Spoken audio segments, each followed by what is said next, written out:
internautes yi. mbaa yaa ngi am jàmm. ah foog naa de. yàlla sant yàgg. foog naa daal yàlla dolli sutura. alaaji damaa bëggoon ñu ubbee li nga xam ni moom moo di waa APR nga xam ne gëj leen gis gëj na leen dégg ñun fàtte woon nañ leen sax. ndekete ñu ngi ci réew mi. bi ñu jàppee Bah Diakhaté léegi dañoo gis monsieur Seydou Gueye ak waa APR ñu naan nañu bàyyi Bah Diakhaté dans les plus brefs délais ñoom dama leen gëj a gis gëj leen dégg sax wala dañoo mayoon nit ñi état de grâce wala dañoo dem toog wala dañoo tiit mais lii mooy génnee na leen xaw fa ñu newoon. Bon, je pense que il y a déjà l'effet de choc xam nga soo pertee nguur moom di nga toog quelque temps yoo xam ne da ngay mel ni ku perte réseau. non Ibou boo pertee nguur.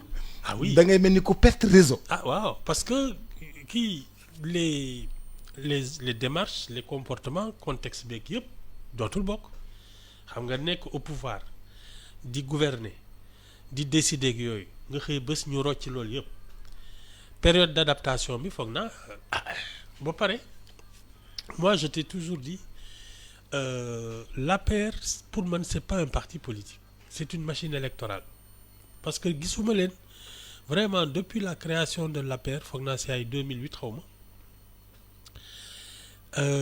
ñu def congrès. waaw wala ñu def réunion de bureau politique. du ma leen dégg ci leen tu vois de temps en temps. élection rek la ñuy xaar. voilà dañuy wut ay partenaires. c'est ça àndandoo ak ñoom élection. c'est une machine électorale qui a été au service de Macky Sall. Bon dernière présidentielle bi manifestement il y a eu un court-circuit. parce que ñi nañu waa APR yi ils n'ont pas soutenu Amadou Ba. contrairement à Benno Bokk Yaakaar donc ça c'est un débat. Benno Bokk Yaakaar moo soutenir Amadou Ba waa APR soutenir Amadou Ba. lu mel noonu daal laa dégg. en tout cas on reproche au ponte de l'APR de n'avoir pas vraiment soutenu mouillé le maillot. voilà soutenu Amadou Ba sax Macky Sall en tête. Macky Sall ci boppam. oui soutenirul Amadou Ba. loolu la Ibu loolu rëy na de. mooy moom la ñuy ngunu di ci coulisses yi. yow nga tànn candidat bi. mu dem di battre campagne. nga dem ba ci digg bi nga ne bëggatuma candidat bi damay changer candidat. exactement et moi je suis man li ma gëm mooy Macky Sall bëgguloon dem xaw ma lan moo ko dugal ci naan du ma présenté wu bon xam naa ne nag su fi newoon salaamaaleykum comme dëkk bi boobu les questions de stabilité ak de sécurité mu annoncé candidature moom xam naa ne dëkk bi dafa naroon gën a yëngatu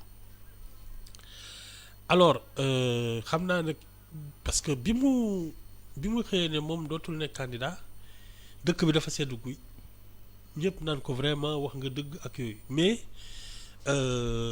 il y a eu une forme de regain de popularité ñëpp di ko naw àddina bi di naan vraiment démocrate nga ak yooyu xam naa nag ndeysaan muy wër di tàggoo gis ful yi di ko tàcc mu ne waa yow teema toogaat.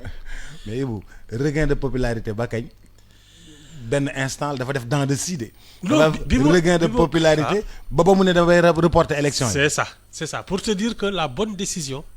mooy bi muy naan du ma présenter te danaa organiser ay élection ba yëfi jaar yoon te damay ut sama candidat loolu moo doon la bonne décision mais. xam naa ne tibeewu koon ci xol bi parce que après il a tout fait pour arrêter les trucs reporter ko jaxase carte bi waaw parce que pour man affaire su jàppale woon Amadou Ba bu baax xëy na waa ji su fal woon xam nga lan moo ciy topp Macky Sall serait forcé à prendre sa retraite xam nga yow pour yow Macky Sall retraité wul ni non gëmuma ko de gëmuma ko du tout. bi mu ne man je reste le président de l'APR. waaw la politique. waaw si tu continues à faire de la politique. l'objectif c'est la reconquête du pouvoir. gisuma beneen raison de faire de la politique il a déjà exercé le pouvoir su doon des questions de développement yooyu aujourd'hui à titre personnel su affaire bi jaxasoowuloon su ubbee fondation wër àddina bi ne man dama bëgg di développer des choses dans mon pays et dans la sous-région les bailleurs de fonds yooyu danañ ko. Oui, si. Parce que il a une bonne image et cetera. Donc c'est pas ça. Il reste quoi? Il reste revenir aux affaires. Parce que su doon pour liggéeyal dëkk bi il n'a plus besoin d'être président de la République pour ça. su bëggee liggéeyal dëkk bi soxlawul. Non. muy doon président de la Non, République. une seule mën na ko def ci fu mu toog. fondation servir le Sénégal bi. su ko jëloon dem dellu si léegi monter fi ay projet de développement xaalis bi di dugg si ci dëkk bi ça moom parce que fi mu nekk nii moo ëpp gëdd même le chef de l'État en fonction les gens le connaissent mieux. Ils lui font plus confiance ñii xamaguñ leen. Ils n'ont pas encore fait leurs preuves. Donc Macky Sall sur la scène internationale est plus influent que Bassirou Diomaye Faye. Donc il n'a pas besoin du poste de président de la République mais loolu la bëgg ci xolam moom kay. loolu moo ne ci xol bi. Avion bi xam naa. ay Ibou bàyyil avion présidentiel waay. Ibou avion présidentiel dañ koy loué. avion boo ko bëggee da nga koy loué. jet privé dañ koy loué. bokkul bubs xam naa ne daal nguur neex na parce que ñi ma ciy gis ñu ngoy ci nii. C'est bizarre hein man daal waroon naa mos nguur ba xam lu mu doon. mais APR lii rek moo leen génnee wala dañoo war a génn wala dañoo war a. Bon je pense commencer jaxalaat réew mi. Oui non si ils ont l'intention d'aller aux législatives. C'est le moment de revenir sur la scène publique. D'abord ensuite si ils laissent passer une première arrestation sans bouger. ñoom ñëpp a ciy toog. Oui. léegi nga koy gàttandu xeex ko mu yem fi sinon ils vont tous y aller hein te suñu toogee seetaan seen bopp fii moom soo ñëndoo sax ñu ne la moom yow demal wuy ji mais ils étaient tranquilles dans leur coin jusqu'à cette affaire. Non, je ne pense pas qu'ils soient tranquilles parce qu'ils ont je pense qu'il y a eu une période de choc boo xam ne yëf yi dafa ne tekk parce que ci man ba léegi il y a une grande interrogation qui va être le patron de l'opposition parce que Macky Sall nee naa la bàyyiwul nee na il est encore le patron de l'APR. Amadou Ba sort de la présidentielle avec 36% de l'électorat. Et il va rencontrer les Moustapha Niasse. Il va rencontrer il a rencontré Moustapha Niasse, il a rencontré Aminata Mbengue Ndiaye. benn bokk yaakaar foog naa. moo ko soutenir mais APR soutenir ko. Non. Mais APR ñoom loolu ñu def ñoom ñoo ci perte. En tout cas Macky Sall pour man il pense plus pouvoir succéder à Bassirou Diomaye Faye. Pardon. Macky Sall. waaw. ni ma ko gisee affaire bi calcul bi mooy su ma fi tegee Amadou Ba bi boo ma jël sama retraite mais ay ñoom Bassirou Diomaye Faye yi mën naa leen xeex ñëwaat toog. non. Ibou oui ma Macky Sall amul tout sax suñu jot. bàyyi li ngay def législative yaa ngi ñëw tu vas. non Ibou. Macky Sall bañ na ko ba buggu fi sax jaar. déet jaar fi sax moo wóorul taw si. jaar fi sax moo wóorul ce sont ses adversaires qu'il a jeté en prison. waaw ñoo toog. mais tamit moo leen génne xanaa gannaaw ay jàmm. ba ci moo leen génne. wayu mais moo leen génne parce que moom moo ne xaaral ma def lu amnistie. xaw ma la li mu def c'est pas parce que ñoom la kii Amadou Ba la torpillé. Il a torpillé la candidature de Amadou Ba c'est ça la vérité. Il l'a pas fait pour eux, il l'a fait pour torpiller Amadou Ba. Oui, mais si tu torpilles ton candidat. Maanaam c'est pour te donner des chances de sama revenir. auditeurs yi en wolof yi. maanaam dafa sànni daal ay bomb ay missile. ci candidature Amadou Ba. daf ko dóor kii. ay missile. waaw daf ko padd. daf ko padd. Macky Sall dafa padd Amadou Ba. Oui loolu c'est clair daf ko padd parce qu'il se dit kii su toogee man pare naa ci mais ñii mën na leen xeex parce que bés bu Amadou Ba toogoon APR ak ñëpp dañuy jubal sàpp yi. topp ci gannaaw. mais nii Macky Sall mën na xëccoo le. Mais si vous avez exercé le pouvoir pendant 12 ans. D'accord, vous ne vous représentez pas. Ok. Mais qu'est-ce que lan ngay def si waat fii nii lan ngay def si waat. Boops les gens qui veulent le pouvoir ñoom rek a xam seen biir bopp lan moo ciy daw man j'arrive pas à comprendre ça bëgg toog nii par présidence ci dëkk bi yëpp jaxasoo nit ñi di dee ñii di faju ñii di mënuñu faju ñii di accidenté ñii nga ne daal da ngay yor dëkk bi man gars yi daw seen bopp jaaxal na ma. loolu yow xajul sa bopp. non xajul sa bopp man gérer sama kër ñii sax tey moo tax ma bijaaw ni ba waxtaan. sa kër rek problème. waaw. ba nga yor waxtu ma la ak sa koñ. waaw waxtu ma la ak sa quartier. waaw. man ñii leur psychologie me dépasse du caaxaan je me demande bon. Ben, xam nga man pour man Macky Sall il a déjà tout et on lui a tout donné chez nous nous au Sénégal on lui a tout donné ñun jox nañ ko lépp. Les pleins pouvoirs pendant 12 ans il a exercé il a fait de belles choses et comme ni nga ko waxee def na fi ay yëf waaye dafa réussirul sur le plan humain. nit ñi la tabaxul. nit ñi la tabaxul. loolu ci yow laa ko jàngee. nga ne réussir na lu bari tabax na tali. tabax na pont sur le plan matériel. defar na compagnie d'aviation. defar na TER defar na BRT lu bari defar na ko. mais tabaxul nit ñi.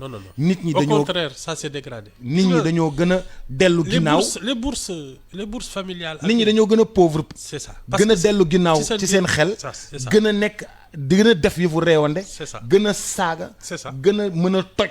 gën a taal. mësuñoo taal ñuy taal en 12 ans. oui loolu ça a empiré parce que si tu fais le calcul quand il arrivait au pouvoir disons ceux qui avaient entre 8 et 10 ans. bi muy dem ils ont 20 ans. et 24 ans. mais c'est tout l'électorat c'est toute la population. bi ngay dégg nii ñuy xaatari suñu kaw di saaga ak di kii naan amuñu liggéey ak ñi di jël pirogue bi di dem ak ay yooyu c'est que l'aspect humain a été négligé et ça pour man c'est la catastrophe. Il n'a pas du tout amélioré le Sénégalais parce que Boubs tu sais l'aptitude au bonheur. dafay c'est personnel. parce que gis nga yow su dee da nga doylu ci sa àddina. Même si tu vis dans des conditions modestes. yow sa biir bopp. dara du fees sa bët. xam nga. te loolu moo lay def nit. mais gis nga su dee lu ne këf na la ak lu ne fees na sa bët. boobu suñ la joxoon réew mi nga ne man Afrique de l'Ouest laa bëgg xel mooy suur. te ñun suñu xel yi ñoo suurul et je pense que ça c'est vraiment qu'on a négligé l'aspect humain que les gens soient plus cultivés soient mieux éduqués que leur citoyenneté s'exprime mieux c'est ça qu'on a perdu nous. Non on a perdu le savoir-vivre. mais moom bu tu sais xam nga da nga may wax ay histoire de prison quand Karim Wade nekk prison génn dem après ñoom ñaar ñuy wax Bassirou Diomaye Faye nekk prison mu génnee ko moom il s'organise pour mettre les gens en prison et puis après mener loolu combat wu lan la loolu.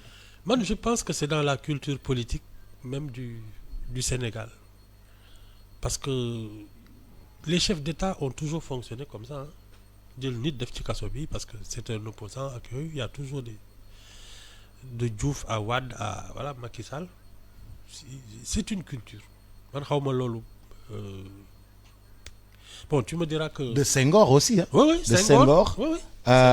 Abdou Diouf. Oui. Macky Sall. C'est une culture. Aujourd'hui ça vient de démarrer avec le nouveau régime. Oui. C'est une culture chez nous. Ah oui. Je sais pas comment. Des opposants en prison, c'est une culture chez nous. C'est ça. Le pouvoir politique se sert de l'appareil judiciaire pour régler des problèmes. loolu moom c'est une culture chez nous. moo tax soo ma nee Macky Sall mënoon na fi toog ma ne wóorul de. mënoon na toog Mermoz. waaw. waaw du fa wóorul yéen doo fa sax dafa génn palais mais rek jël. wóorul lan ngay Mais sous-entendre Boubs, ci wóorul. on peut lui dire am nga fi def nga fi ay kii ñu ay injustice il y a eu des morts ci événement yi amnistie yooyu. waaw ah waaw mën nañ ko ji annuler ko ne ko yow c'est toi le responsable def ko ci kaso bi c'est quoi le ah c'est la justice des vainqueurs ah c'est ça Abdou Diouf mii nga xam ne élection bu mosaan a jot su résultat yi jaxasoo yi mu jël Wade def ci kaso bi mais en 2000 quand il a pris le pouvoir le temps de l'euphorie là maanaam. le temps que gars yi di jubilé. waaw ci ngoon gi mu ñu jël jox ko avion bi dem. dafa génn foofu rek dem directement. dem directement aéroport. balaa ñu muy- abal ko avion bi. maa la wax li boobu parce que soo toogaatee ba seen xel dellu si ba dem crise yi commencé jóg nga commencé di impopulaire tu cherches un bouc émissaire. ah oui ne kii moo yàq dëkk bi donc dafa ne mëy abal bi ba affaire bi sedd.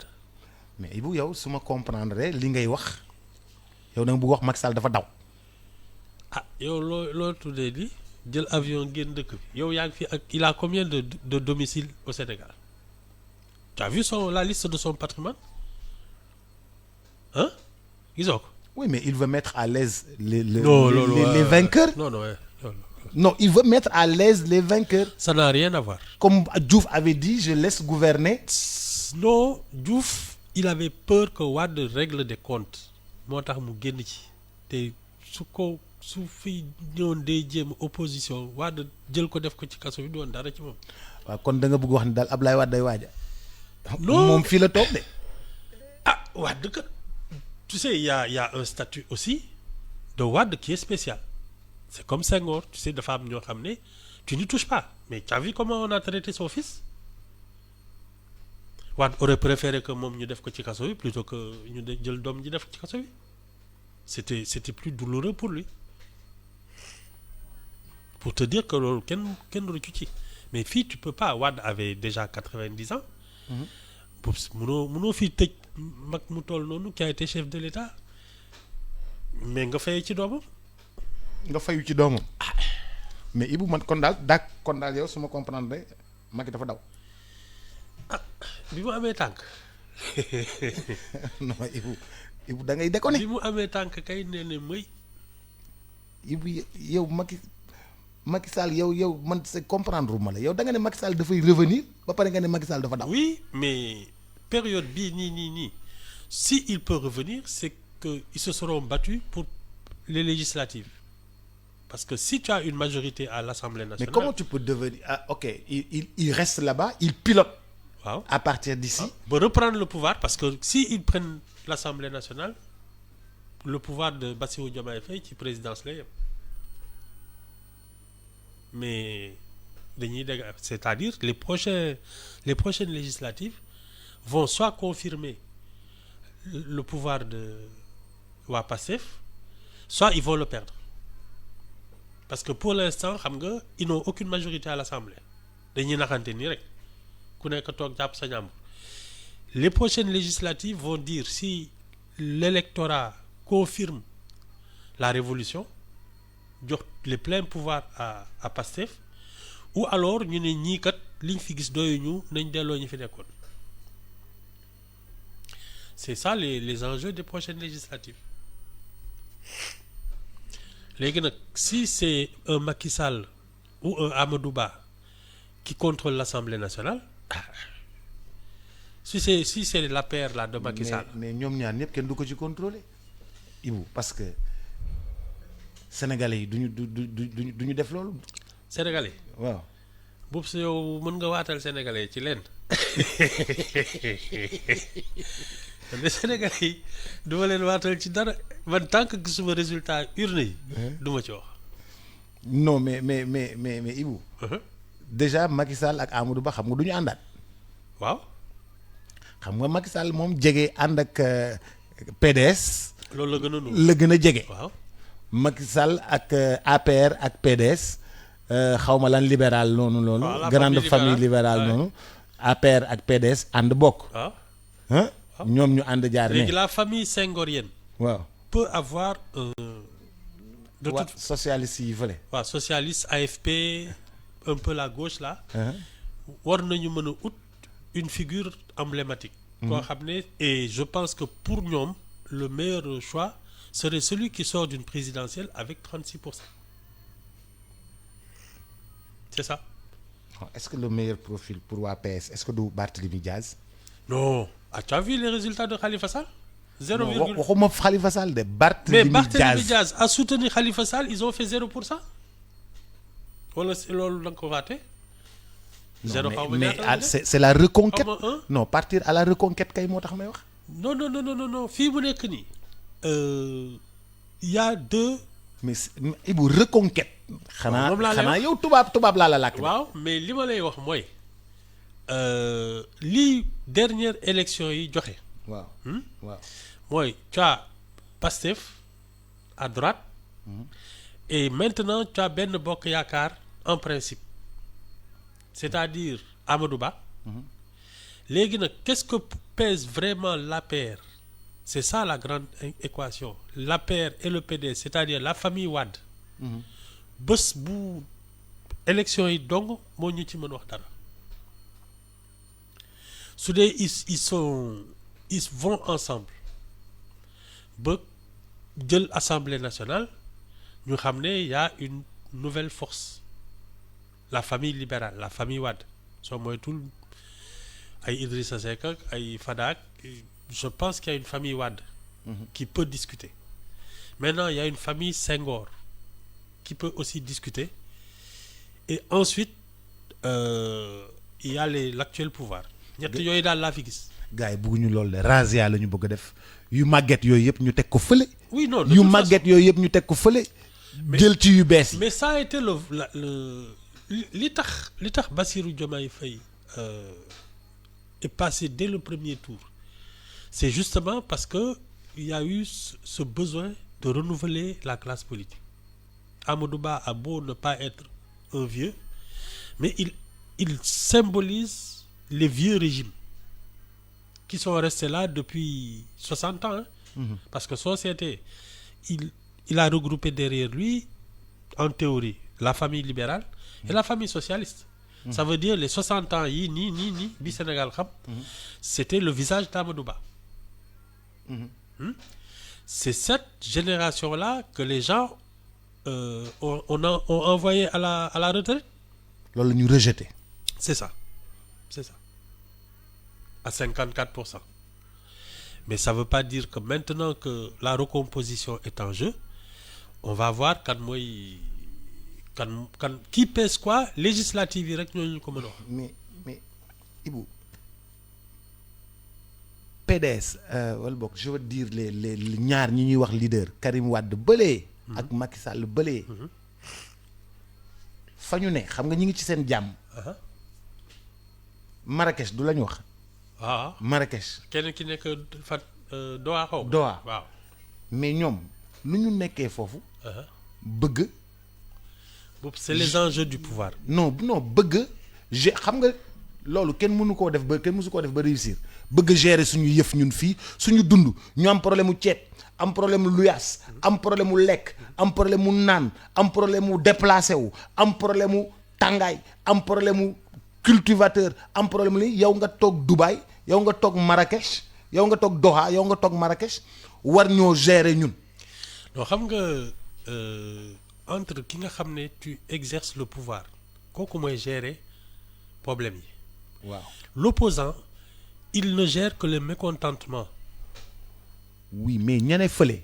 waaw mécontent ñun ñoo dul sénégalais yi ñoo dul nangu ñee nekk ci seen jàmm. ñu naan ñu def leen lii ak lii bàyyil ma sénégalais yi doo leen xamal dara. xam nga opposant sénégalais moo versatile. voilà opposant son fonds de commerce c'est le mécontentement. te suñu meree parce que sooy mer da ngay meree les gens qui exercent le pouvoir léegi en général nag kiy faj sa mer mooy ki nga xam ne moom moo lay nuru ne moo ci ëpp doole ak gëdd pour faj sa mer mooy bi sénégalais yi meree le régime de Macky Sall waa Pastef la ñu ne ñii ñoo mën faj suñu mer voté leen à 54%. Maintenant c'est l'inverse. Qui saura gérer le mécontentement à venir? Ça va se jouer entre, je pense, et Macky Sall et Amadou Ba. Bon, Macky Sall Karim Wade et cetera. mais moom loolu laa lay wax nii man la Macky Sall fa mu toog. fu bakkene fa mu ne. non Poups, les enjeux de pouvoir sont. non bul mais fàtte ne y a quand même depuis li ñëpp di xaar te yegg seegul. Imagine-toi qu'il va y avoir les questions de pétrole, de gaz, et puis poups, le pouvoir là. Mais yàlla bu ndaw nga. le pouvoir. pouvoir nii toog présidence nii. yàlla bu ndaw nga. yàlla bu ndaw. firaw ah oui. firaw na. wututut yàlla bu ndaw nga. et ça l'égocentrisme loolu kenn du ci personne ne guérit de ça. toog di def di dindi. ah non. personne ne guérit de l'égocentrisme. gisuma loolu. ah xanaa Senghor te su ma ko waxee ñëpp mer moom daal laa gis. mu toog ba yàgg mu ne mënatuma mu jox delloo leen seen yëf. waaw kenn déggaat fii kenn delloowuñ suñu yëf ñëpp dañ leen dàq. waaw dañ leen dàq. kenn delloowuñ suñu yëf ñëpp dañ leen dàq. waaw ñoom ñëpp. Macky Sall dañ ko dàq. waaw moom conseil constitutionnel moo ko dàq. dafa faqastalu conseil constitutionnel dàq ko. c'est tout. Abdoulaye Wade dañ ko dàq. waaw. Abdou Diouf dañ ko dàq. ñoom ñëpp. Senghor dafa delloo yëf yi. waaw moom dong la mais moom li mu def. moo ñu may alternance yi. c'est-à-dire c'est à partir de là que. ñi nga xam ne ils perdent le pouvoir aux élections. parce que li Senghor def moo gën a jafe lépp fu mu teg baar bi. donc les gens essayent de faire un peu comme lui. Tu perds les élections, tu reconnais ta défaite et tu t'en vas. ñun defuñu comme ay Yaya Jammeh ay voilà. Même si Macky Sall a essayé. Mais il y a des institutions pour ça. Ibou bàyyil Macky Sall a essayé. Report des élections pour lan la woon. ak Macky Sall essayé wul woon loolu dafa am. dafa doon def affaire yi parce que dafa bëggoon affaire yi gën a jaar yoon gën a organiser quoi. Non. Je pense qu'il a regretté sa décision. Il a voulu la reporter. suñu organisé woon ay élections décembre présidentielle. Ce serait lui le face à Karim Wade et à Ousmane Sonko moom mooy dem parce que dinañ ne Amadou Ba àttanul ñi. mais Amadou Ba kay bu mu nekkee Tivaouane bañ ko woowee ne ko ñëwal. dañ ko ne dañuy génnee Bassirou Diomaye Faye ak kii ba pare dama bëgg changer candidat. C'est ça.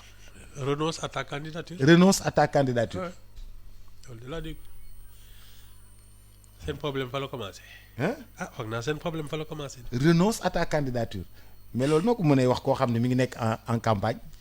ah il a considéré que il lui devait tout et que mënu ko bañal yooyu la rek ah il en a quand même fait le ministre des premier ministre. ministre des Affaires étrangères.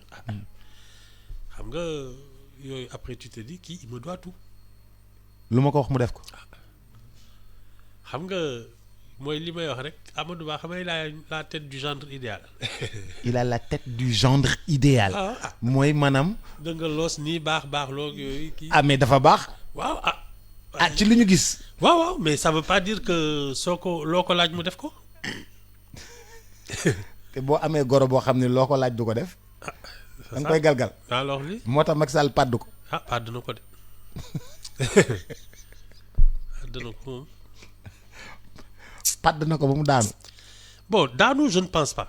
ah si Ibou. non c'est le non ils étaient partis chercher le pouvoir. oui mu pàdd ko. oui mais te ça jëlul pouvoir bi ça veut dire que daanu na. oui mais ça c'est vraiment la décision des Sénégalais parce que. oui mais quand tu me dis que yow yaa ma wax ne APR voté luñu ko. am na ci ay. dañoo joxe consigne de vote ci suuf ne bu leen votel Amadou Ba. loolu dégg naa ko moom. waaw moom dégg naa ko. waaw.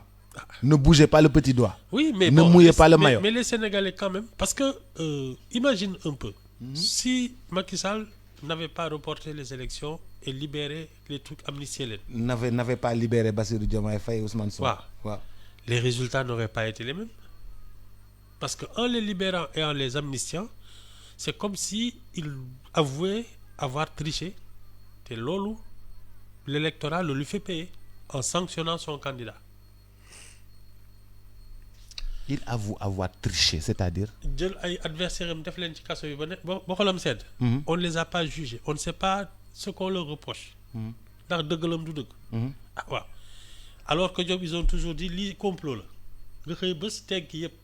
ne dara musul xew. dara musul xew ah les gens vont dire effectivement c'était un complot. C'est ce qu'on leur a fait payer voilà te martyr bi la ñu voteel. martyr bi la ñu voté. Ah oui c'est ça de à la preuve ñoom ils n'ont rien vendu le projet là.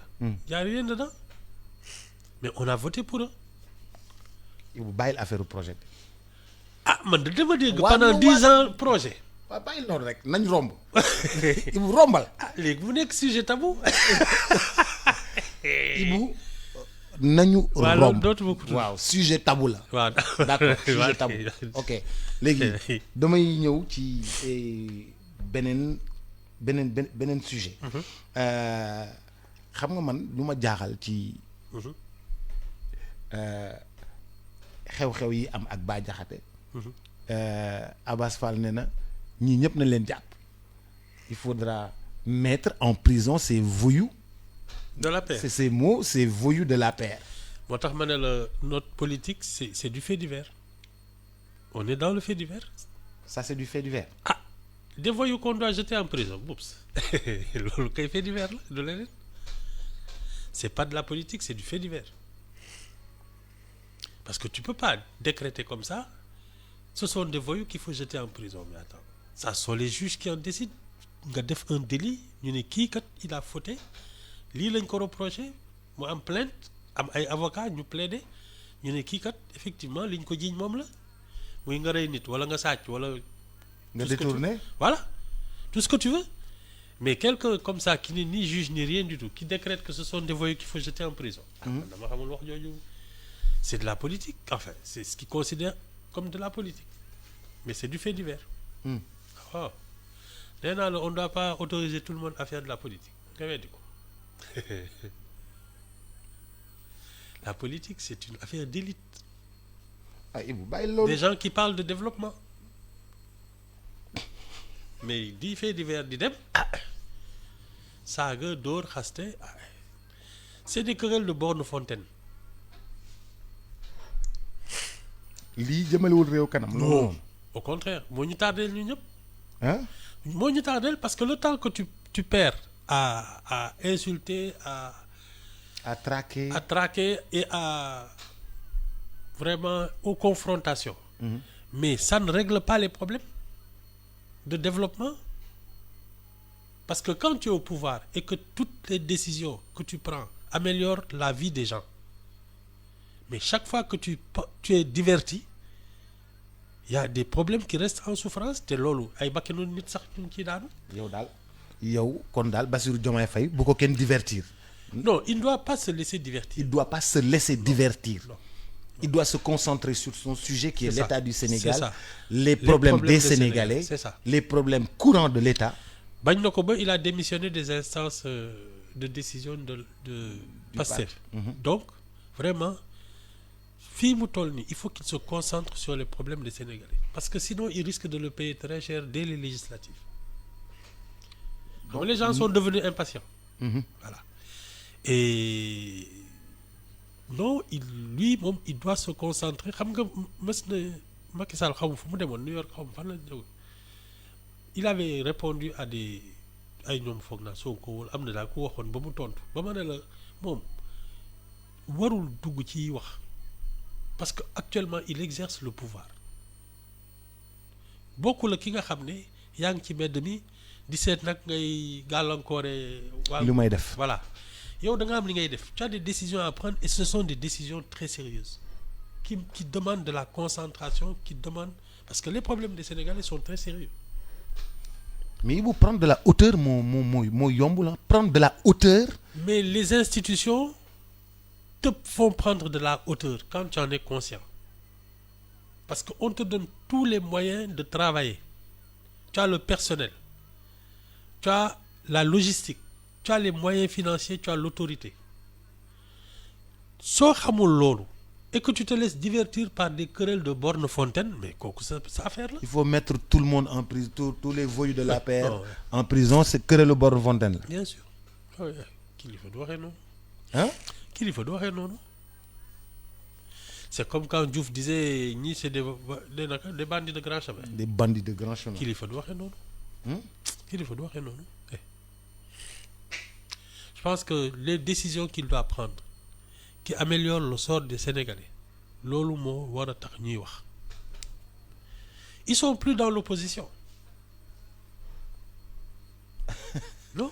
dafa am da nga am tenue boo war a am boo nekkee ci opposition. non doo amoon sax jot.